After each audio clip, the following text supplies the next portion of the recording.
महर्षि भगवन याज्ञवल्क्याय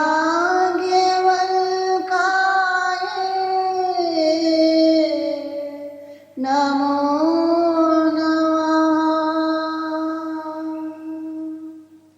महर्षि ब्रह्मवादिने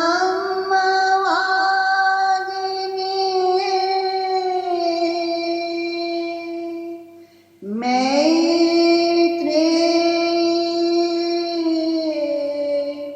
नमो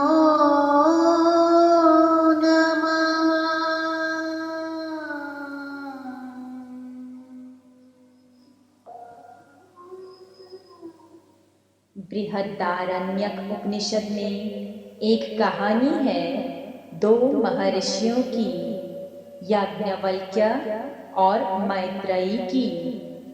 याज्ञवल्क्य जो अपनी आखिरी यात्रा पर निकलने से पहले अपनी ब्रह्मवादिनी स्त्री मैत्रेयी को मधु विद्या का उपदेश देते हैं, और ये उसके बाद की कहानी याज्ञवल्क्य और मैत्रेयी कैसे अपने अपने स्थानों पर उस मधु विद्या में समाते हैं।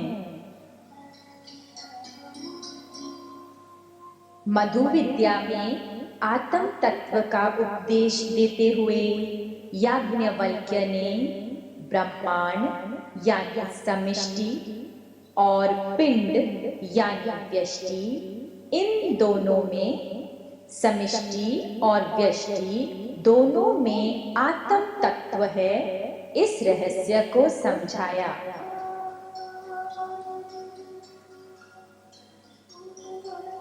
ऋषियों ने कहा है, जैसे गाढ़े अंधकार में विद्युत के कड़कने के बाद घनघोर वृष्टि वर्षा होती है, वैसे अविद्या के अंधकार में मधु विद्या के उपदेश के बाद मानव जाति के अंतरात्मा में शांति की वर्षा होगी।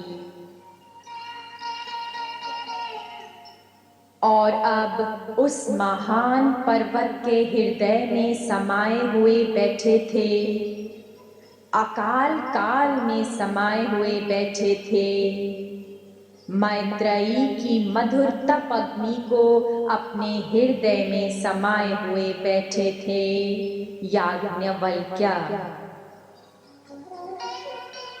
विधेय में जनक का राज्य एक दूसरे युग का अतीत बनकर रह गया था। एक बहुत छोटा सा अतीत याज्ञवल्क्य बहुत दूर निकल आए थे।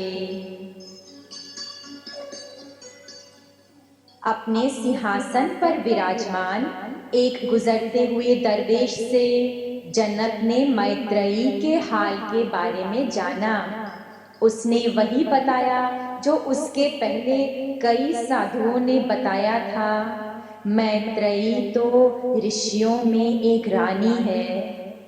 उसकी हीरे जैसी सुंदरता उसके मधु से भरे हुए हृदय से मेल खाती है। याज्ञवल्क्य का तो कोई पता नहीं है, लेकिन कोई मनुष्य मैत्रेयी की ओर एक बार देख ले, वहां उसके हृदय के अथाह सागर में सब कुछ समाया हुआ है। जनक मुस्कुराए। काश शाकल्य ये शब्द सुन सकते। गार्गी ने तो सुन लिए और वे जंगल की ओर चल ही पड़ी। जब याज्ञवल्क्य बालक थे तो उन्हें शाकल्य ने शिक्षा दी थी। याज्ञवल्क्य जल्द ही बात को समझ गए और जवानी में ही सब कहते थे। उन्होंने विद्या में शाकल्य को बहुत पीछे छोड़ दिया। जैसे जनक प्रौढ़ होते गए, जिस तरह से शाकल्य वेदों के ज्ञान का वर्णन करते थे, वे उनसे खुली तरीके से अपनी नासहमति दिखाने लगे और याज्ञवल्क्य को ज्यादा पीड़ा इससे होती थी कि उनके गुरु सतज्ञान का दुरुपयोग करते हैं। तो आखिर याज्ञवल्क्य ने शाकल्य को छोड़कर स्वयं परमात्मा और उनके देवों को आवाहन किया कि वे उन्हें अपना सतज्ञान दें। शाकल्य की ईर्षा बढ़ती गई, परंतु याज्ञवल्क्य की दृष्टि और आत्मशक्ति सारे हदों को पार करती गई। जनक के दरबार में एक बार संवाद में शाकल्य बार बार याज्ञवल्क्य की ओर प्रश्न फेंकता रहा। हालांकि गार्गी ने उन सब ब्राह्मणों को चेतावनी दी थी कि वे आगे ना बढ़ें, क्योंकि जिसके साथ तुम तर्क वितर्क करना चाह रहे हो वो याज्ञवल्क्य हैं, वजस ने। और ये बात तुम्हें मालूम हो या ना हो, याज्ञवल्क्य की कोई बराबरी नहीं कर सकता। सूर्य यानी वजस ने याज्ञवल्क्य का पोषण करने वाले हैं, और ये तो सभी जानते हैं कि सूर्य सर्वश्रेष्ठ नियंता है, जिनका प्रकाश मनुष्य के अंदर का ईश्वरीय प्रकाश है।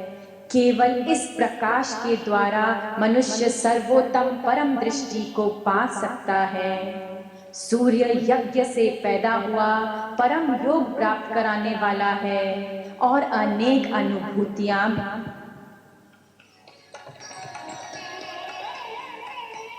गार्गी के ये बताने पर और कोई ब्राह्मण तो खड़ा नहीं हुआ, परंतु विदग्ध शाकल्य से तो ना रहा गया। उसका नाम ही विदग्ध था, अर्थात जलने भुनने वाला। शाकल्य ने पूछा, ये बताओ कि पूर्व दिशा में तुम्हारा कौन देवता है? याज्ञवल्क्य ने कहा, आदित्य। दक्षिण दिशा में तुम्हारा कौन देवता है? याज्ञवल्क्य ने कहा, यम मृत्यु। और उत्तर दिशा में सोम ब्रह्मचारी। और इन सब की अंतिम प्रतिष्ठा किस में है? सबकी अंतिम प्रतिष्ठा हृदय में है शाकल्य। हर बात में लौट फेर के तुम हृदय में आ पहुंचते हो। ये बतलाओ कि हृदय किस में प्रतिष्ठित है? हे निशाचर, हृदय शरीर के सिवाय और कहाँ प्रतिष्ठित हो सकता है? याज्ञवल्क्य ने जवाब दिया। शाकल्य चुप हो गए। जनक अपने राज्य के कार्यों के बीच बीच में याज्ञवल्क्य को झुकते रहे। वे जानते थे कि याज्ञवल्क्य का हृदय सारी मानवता से विशाल हो गया था। इतने सारे साल बीत गए। मैत्रेयी के अद्भुत ज्ञान और उसके सत्य की सुंदरता की बातें सब जगह प्रसिद्ध होने लगी। उस घने जंगल में रहती, परंतु दिखने में तो बिल्कुल त्यागिनी नहीं लगती। उसके बजाय एक रानी दिखाई देती थी, अपने आनंद धन में स्वयं प्रकाशित। नीचे घाटी के साधारण लोग भी मैत्रेयी को जानते थे। वे उसे पूजते भी थे, क्योंकि मैत्रेयी कठिन वन में अकेली रहती। बर्फ में, ठंड में, कभी बारिश में भय या पीड़ा का निशान नहीं था उसमें। उसके बजाय उसके अंदर में एक खुशी प्रकट होती रहती थी, एक अवर्णीय आराम, शांति, मीठी और शक्तिशाली। और जिनको मैत्रेयी का नृत्य देखने का सौभाग्य होता, वे उस दृश्य को अपनी रूह के भीतर संभाल कर रखते। वे सब अपने हृदयों में मैत्रेयी को एक देवी मानते थे। एक दिन जब मैत्रेयी पुष्प लेकर पहुंची तो उसने देखा कि गार्गी मंदिर की सीढ़ियों के ऊपर ध्यान में बैठी है। तो गार्गी नहीं बदली। वाचक्ना की पुत्री गार्गी से शिक्षा लेकर मैत्रेयी बड़ी हुई थी। जनक के राज्य में सबको गार्गी के प्रति आदर भी था और भय भी। उसकी जुबान जितनी तीखी थी, उसका हृदय उतना ही विशाल था। गार्गी का विशेष निशाना याज्ञवल्क्य हो जाते थे और केवल गार्गी को ही याज्ञवल्क्य शांत कर सकते थे। जैसे कि एक दिन याज्ञवल्क्य ने गार्गी से कहा, प्रश्न करने की चतुराई विद्या की निशानी नहीं होती गार्गी। धीर ब्राह्मण को उचित है कि उस आत्म तत्व का बोध करके अपने को प्रज्ञा युक्त करे, बहुत शब्द जालों में ना उलझे, क्योंकि आत्मबोध के अतिरिक्त सब कुछ वाचो विघलापनम ही तत्, सब कुछ वाणी का थकाना मात्र ही है। लेकिन गार्गी ने उस पर भी प्रश्न कर दिया। कल्पनाओं से बाहर निकलकर याज्ञवल्क्य सत्य किससे बना हुआ है? याज्ञवल्क्य मुस्कुराए, अगर तुम सचमुच में सत्य जानना चाहती हो गार्गी, तो पहले तो उस एकत्व में आने का प्रयत्न करो। वह आत्मा ही गर्भ है जहां से सब प्रश्नों के उत्तर उत्पन्न होते हैं। अपनी बुद्धि को उलझे हुए सयानप से विक्षिप्त ना करो। और जब गार्गी की भांजी ने याज्ञवल्क्य को अपना पति चुना, तो गार्गी ने पूरी कोशिश की थी कि मैत्रेयी अपना निर्णय बदल दे। याज्ञवल्क्य की तो पहले भी शादी हो चुकी है। मैत्रेयी, तुम तो खुद एक पुरोहित बन सकती हो, तुम एक ब्राह्मण की पुत्री हो। याज्ञवल्क्य के पास तो पहले ही स्त्री है, कात्यायनी, जो उसका ग्रस्त संभालती है, उसे तुम्हारी जरूरत क्यों पड़ेगी? मैत्रेयी ने कहा, प्रेम के लिए शायद, जो केवल सत्य में से उत्पन्न होता है। एक बार जनक की सभा में मैत्रेयी ने देखा कि गार्गी याज्ञवल्क्य को प्रश्न पूछती जा रही थी। उसका पहला सवाल तो सुंदर था और उससे भी सुंदर था जिस तरह उस युवा और तेजस्वी ऋषि याज्ञवल्क्य ने जवाब दिया था। वाचक्नवी गार्गी ने पूछा था, ये पृथ्वी चारों तरफ से जल पे ओतप्रोत है, जल ही इस पृथ्वी पर छा रहा है, जल किसमें ओतप्रोत है याज्ञवल्क्य? ऋषि ने कहा, वायु में गार्गी। लेकिन हमेशा की तरह गार्गी को कहाँ रुकना है ये समझ न आया। अनेक प्रश्नों के बाद याज्ञवल्क्य ने कहा, हे गार्गी, अति प्रश्न ना पूछो, कहीं तुम्हारा सिर ना फिर जाए। तुम अनति प्रश्न देव के विषय में, अर्थात उस देवता के विषय में जिसके संबंध में अति प्रश्न हो ही नहीं सकता, पूछने लगी हो। वो ब्रह्म देवता ऐसा है जिसके विषय में कोई भी प्रश्न आगे चल ही नहीं सकता। जो आगे आगे प्रश्न करता चला जाएगा वो कहीं नहीं रुकेगा, उसका सिर फिर जाएगा। इसलिए हे गार्गी, अति प्रश्न ना करो। ये सुनकर गार्गी चुप होकर बैठ गई, लेकिन कुछ समय बाद वह फिर शुरू हो गई। इस बार याज्ञवल्क्य ने धीरज से सारे उत्तर दिए। तब गार्गी कहने लगी, हे पूजनीय ब्राह्मणों, यही बहुत समझो जो इस ब्रह्मवेत्ता को नमस्कार करके छूट जाओ। तुम में से कोई इस ब्रह्मवेत्ता को कभी नहीं जीत सकेगा। और अब वही गार्गी यहाँ मंदिर की सीढ़ियों पर बैठी थी ध्यान में। मैत्रेयी उससे आगे निकली और मंदिर में जाकर पुष्प चढ़ाने लगी, ज्योत जगाने लगी। उसने गार्गी को कहते हुए सुना, मैत्रेयी, तो वो सब कुछ सत्य है। गार्गी की आंखों में मैत्रेयी ने एक सम्मान देखा, एक आश्चर्य देखा और एक प्रश्न भी छुपा हुआ देखा। मैत्रेयी ने गार्गी को प्रेम से आलिंगन किया। हे गार्गी, इतनी दूर तुम्हें क्या ले आया? गार्गी ने कहा, जैसे कि तुम जानती हो मैत्रेयी, ये पर्वत एक ऐसा जरूरी स्थान है जिसे पार किए बिना कोई भी साधक आगे नहीं बढ़ सकता। जो भी सत्य का उपासक आगे बढ़ना चाहता है वह इस पावन धाम को नाकार नहीं सकता, क्योंकि ऋषि मुनि उसे ही द्वार मानते हैं। केवल जब इस पर्वत के देवता हमारे अतीत को और उससे जुड़े हुए सारे कर्मों को नाश कर देते हैं तभी हम अपनी यात्रा जारी रख सकते हैं। मैं तो इसके लिए अभी तैयार नहीं हूँ मैत्रेयी, लेकिन मैंने तुम्हारी अति सुंदरता के किस्से सुने हैं और वे सत्य निकले। मैं आश्चर्यचकित हूँ। मैंने तुम्हारे भीतर एक दैवी शक्ति के प्रकट होने के किस्से सुने हैं, वे सत्य निकले।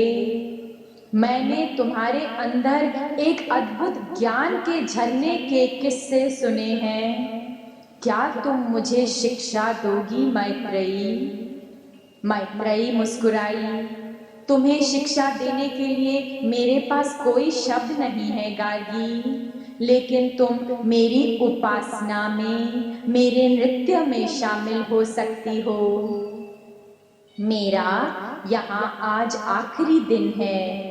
जब पूर्ण चंद्रमा का उदय होगा मुझे जाना होगा महान पर्वतों में। तुम जब तक चाहो तब तक यहाँ रह सकती हो, और लोग भी आएंगे। एक बात का ध्यान रखना, मंदिर की जोत रोज जगा देनी होगी। मैत्रेयी और गार्गी जंगल में पहुंचे।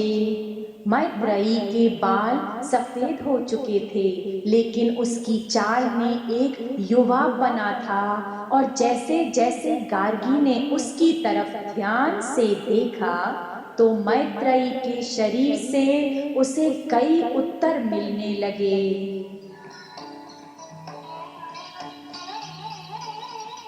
याज्ञवल्क्य के शब्द जो एक बार उन्होंने सभा में बोले थे, अब गार्गी के कानों में गूंजने लगे, व्यक्त और उज्ज्वलित।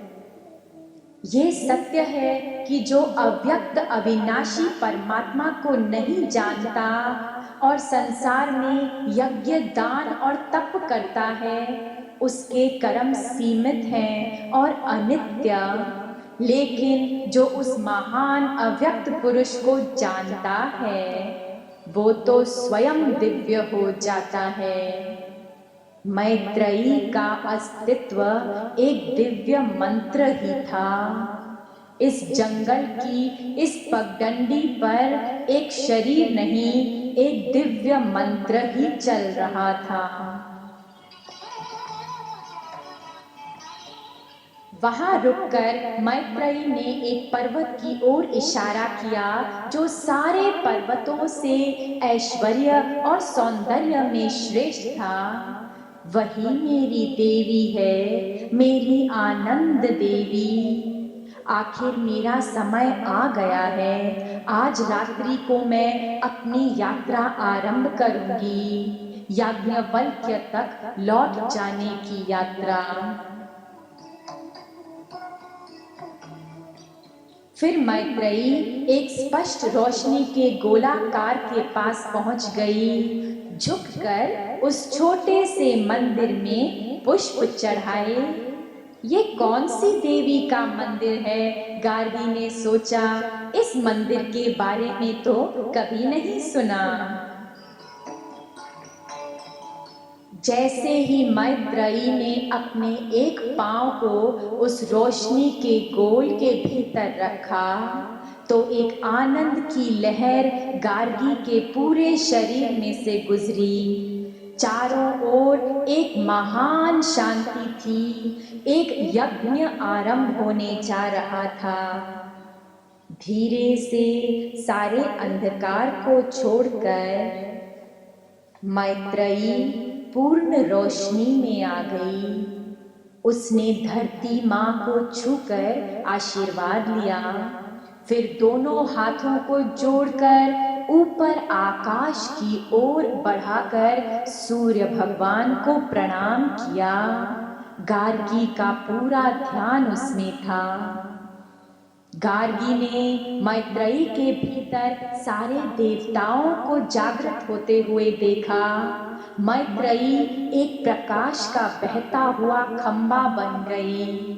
नाभि से लेकर ऊपर महाआकाश तक मैत्रेयी आकाश में ही स्थापित थी और नाभि कमल से लेकर नीचे की ओर धरती की अति गहराई में मैत्रेयी स्थिर थी। मैत्रेयी योग का बिंदु थी। मैत्रेयी तीनों लोकों का केंद्र थी। गार्गी ने देखा कि संसार का चक्र मैत्रेयी के भीतर घूम रहा है, प्रकाशित हो रहा है।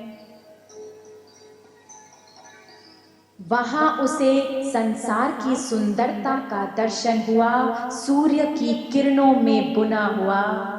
गार्गी ने उसके चेहरे की ओर देखा। ये तो स्वयं देवी है, आनंद देवी, यही माँ है। ये तो एक महान सुंदर गर्भ है, हिरण्य गर्भ, अव्यक्त का स्रोत, और इस स्रोत में गार्गी ने अनंत सृष्टियों को समाये हुए देखा।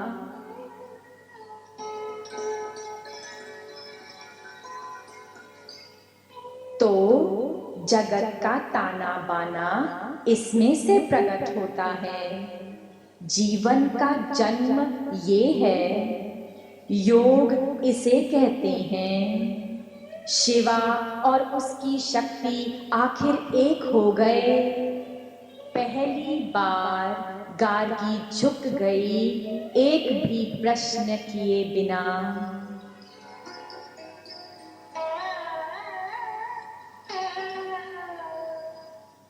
एक बर्फ का आसन माँ पर्वत पे, करुणामयी माँ, सौंदर्य का प्रतीक, यही याज्ञवल्क्य विराजमान थे, अपनी आत्मा के वैराट साम्राज्य के स्वामी।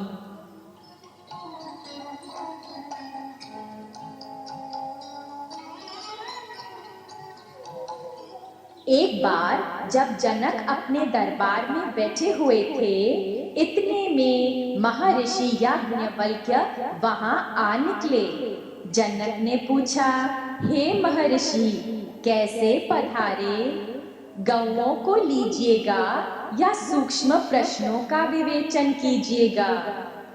याज्ञवल्क्य की आंखें हंस पड़ी, दोनों ही होंगे। और उस समय से याज्ञवल्क्य ने जनक को ज्ञान से आत्म ज्ञान तक की यात्रा कराई। उसे सामान्य कामनाओं की प्राप्ति की सृष्टि से आत्म प्राप्ति तक की यात्रा कराई। जो अकाम है, याज्ञवल्क्य ने बताया, निष्काम है, आत्मकाम है, जिसमें कोई कामना नहीं रही। जो थी वे भी निकल गई, या जिसने आत्मा पा लिया वो अकायमान है, उसके प्राण नहीं निकलते, अर्थात जीवन मुक्त हो जाता है। वे मानो ब्रह्म ही हुआ, ब्रह्म को ही पहुंच जाता है।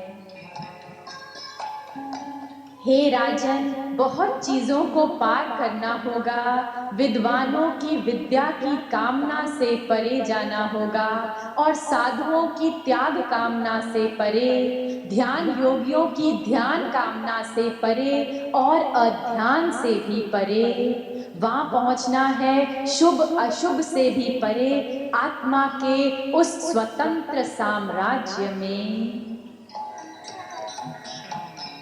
और ऐसे जनक विदेह के सम्राट राज ऋषि के नाम से प्रसिद्ध होने लगे। ऋषि राजा, क्योंकि याज्ञवल्क्य ने उनकी आत्मा पर ज्ञान की मोहर लगा दी थी। तुम्हारी महानता उतनी ही होगी जनक, जितनी तुम कामनाओं से स्वतंत्रता पाओगे। तब कहोल ने पूछा था, ऐसा ब्रह्मज्ञानी कैसे बने? याज्ञवल्क्य ने कहा, जैसे भी बने ऐसा ही बने। इससे भिन्न कोई भी मार्ग दुख ही पहुंचाने वाला है।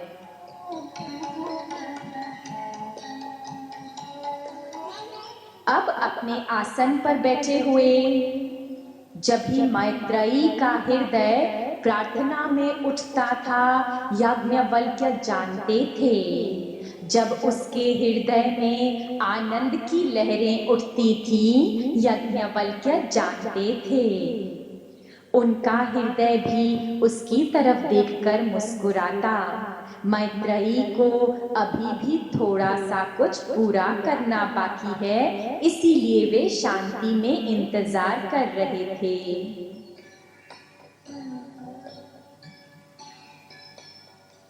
अपने बर्फ वाले स्थान से उन्होंने युगों को देखा, समय की नदियों पर दृष्टि डाली। क्या फिर जनक की जैसी आत्माएं होंगी? कितना समय लगेगा? याज्ञवल्क्य ने समय का नृत्य देखा। तुच्छ जीव तुच्छ ज्ञान को लेकर नष्ट होते जा रहे, शोक और विनाश की लहरें उठती जा रही। सैकड़ों जीवों का खालीपन देखा। फिर अचानक एक गुंजन, दूर से एक नए जन्म की आहट, एक नवीन आत्मा और एक नई जीवन शक्ति। अपने स्थान से याज्ञवल्क्य ने मैत्रेयी को अपनी ओर लौटते हुए देखा, पर्वतों के बीच में से।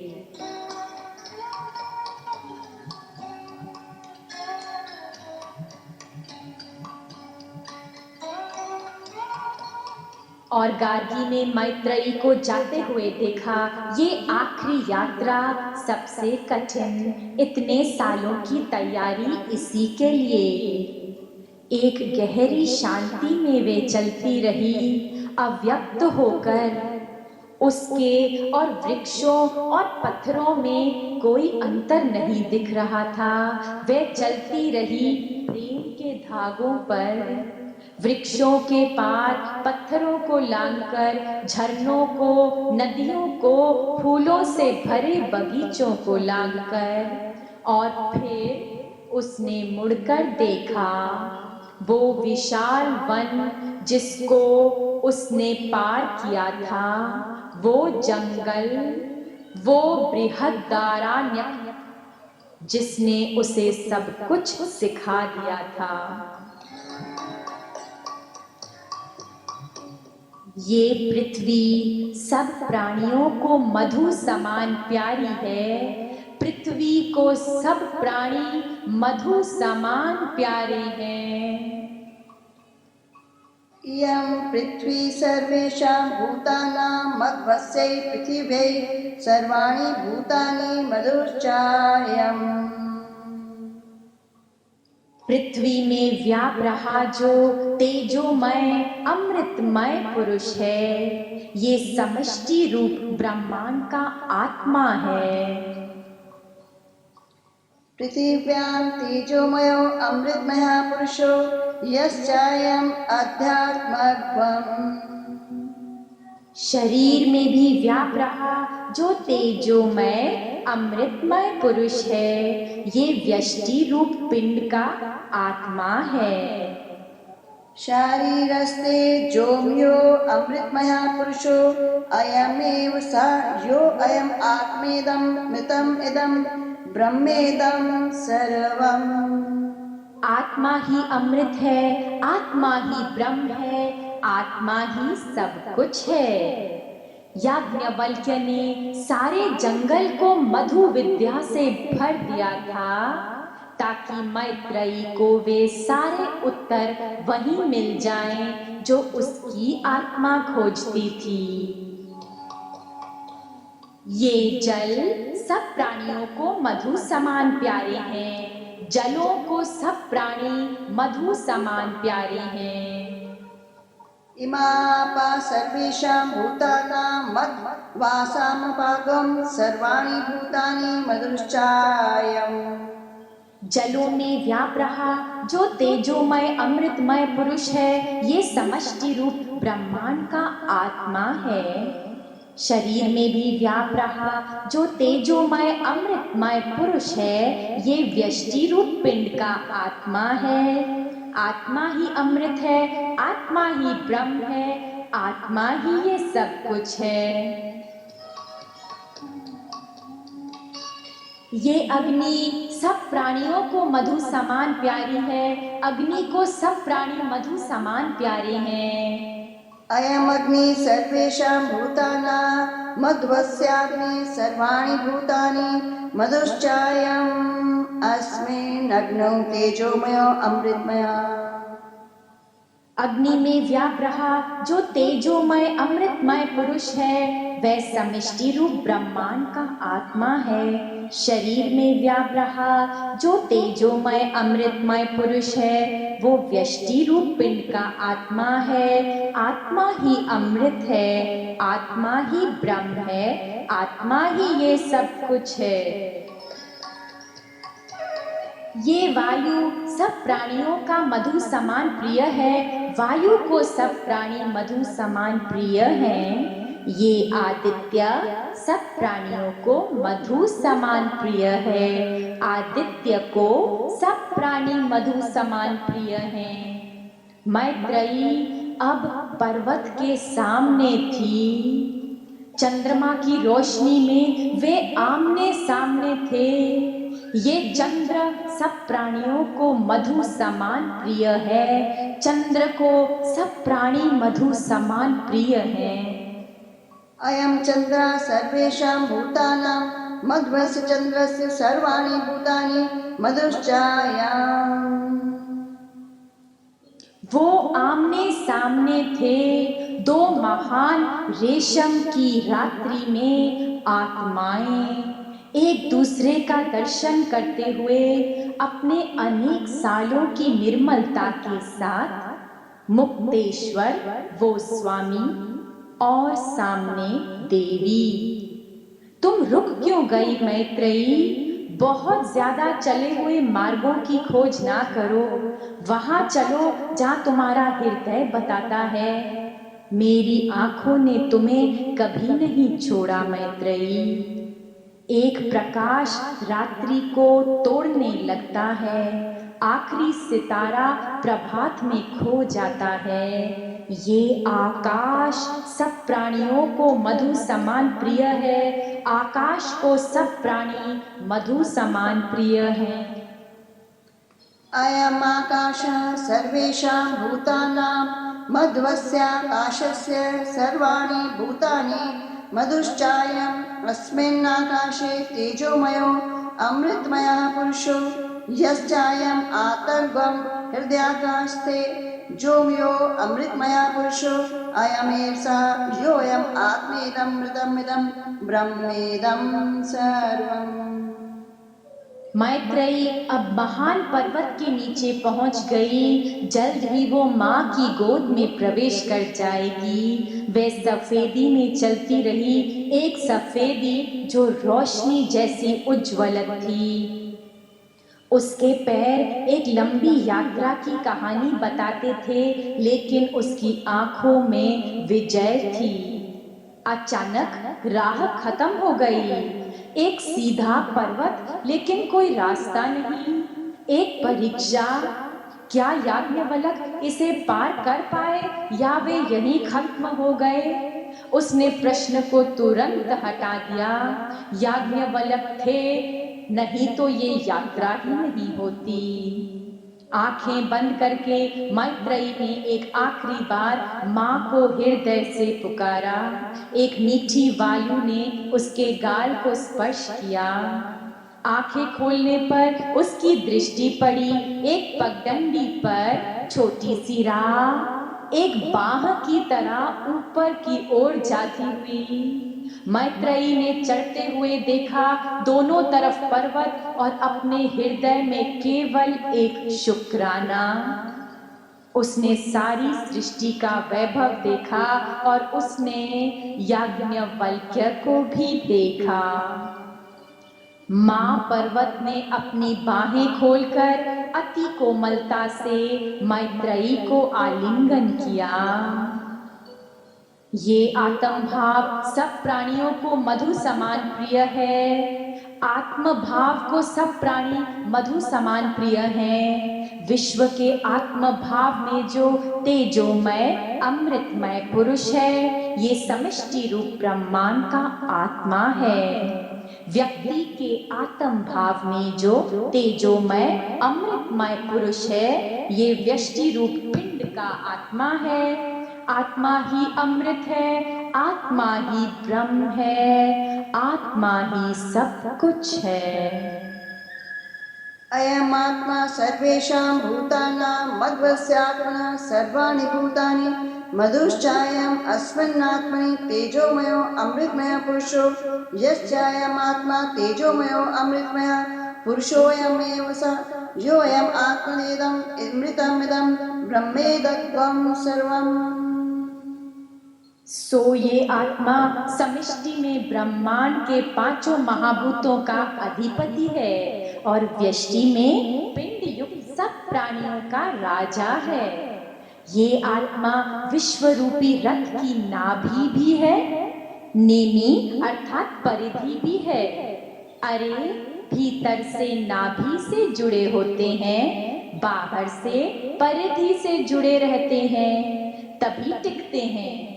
इस प्रकार सब भूत, सब देव, सब लोक, सब प्राण और सब जीवात्मा इसी परमात्मा में एक तरफ से उसकी नाभि और दूसरी तरफ से उसकी परिधि में टिके हुए हैं, उसी में समर्पित हैं, अपने को उसी पर वार रहे हैं।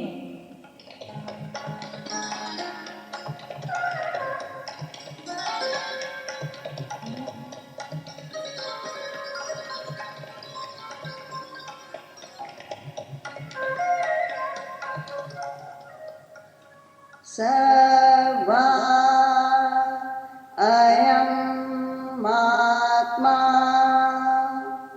सर्वेषां भूतानाम् अधिपतिः सर्वेषां भूतानां राजा तद्यथा रथनाभौ चरथनेमौ चारा सर्वे समर्पिता एवमेवास्मिन्नात्मनि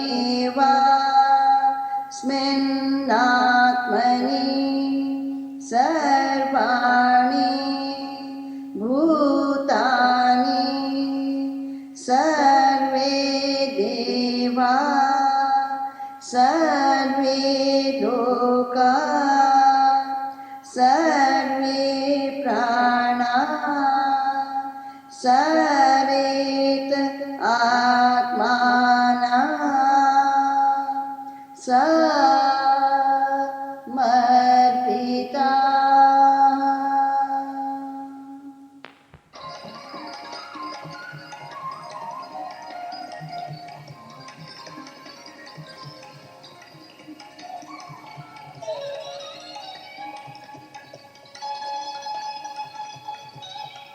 ये आत्मा ब्रह्म है, ये बात सर्वानुभव है।